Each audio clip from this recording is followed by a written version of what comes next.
વિદ્યાર્થી મિત્રો, ધોરણ 10 અને 12ની પરીક્ષા માટે આપને ખૂબ ખૂબ શુભેચ્છાઓ। આવો પરીક્ષા આપતી વખતે વિદ્યાર્થીઓએ ધ્યાનમાં રાખવા જેવી અગત્યની માહિતી મેળવીએ। વિદ્યાર્થીઓ પરીક્ષા કેન્દ્રમાં પ્રવેશ કરતી વખતે પ્રવેશપત્ર હાથમાં રાખો, જેથી પ્રવેશ મેળવતી વખતે ચકાસણી કરવામાં સરળતા રહે।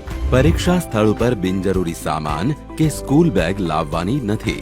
ભૂલથી લાવ્યા હોવ તો નિર્ધારિત કરેલ જગ્યાએ મૂકવી। પરીક્ષા સ્થળ પર દર્શાવેલ બેઠક વ્યવસ્થા જાણી લેવી।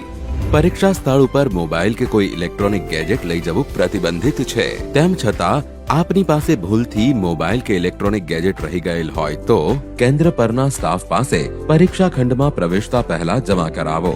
પ્રિન્ટેડ કે હસ્તલિખિત પરીક્ષાલક્ષી માર્ગદર્શક વાંચન સાહિત્ય ભૂલથી લાવ્યા હોય તો પશ્ચાતાપ પેટીમાં મૂકવું। પરીક્ષા નંબર મુજબ બ્લોકની ચકાસણી કરી પરીક્ષા ખંડમાં પ્રવેશ કરો। પરીક્ષા ખંડમાં આપવામાં આવતી સૂચના કાળજીપૂર્વક સાંભળો। દરેકને મુખ્ય જવાબ વહી મળી જાય ત્યાં સુધી શાંતિથી બેસવું। ત્યારબાદ સૂચના મુજબ મુખ્ય જવાબ વહીમાં વિગત ભરવી।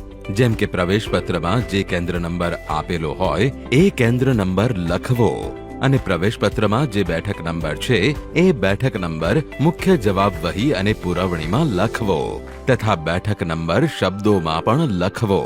વિદ્યાર્થીઓએ સહી અચૂક કરવી। ત્યારબાદ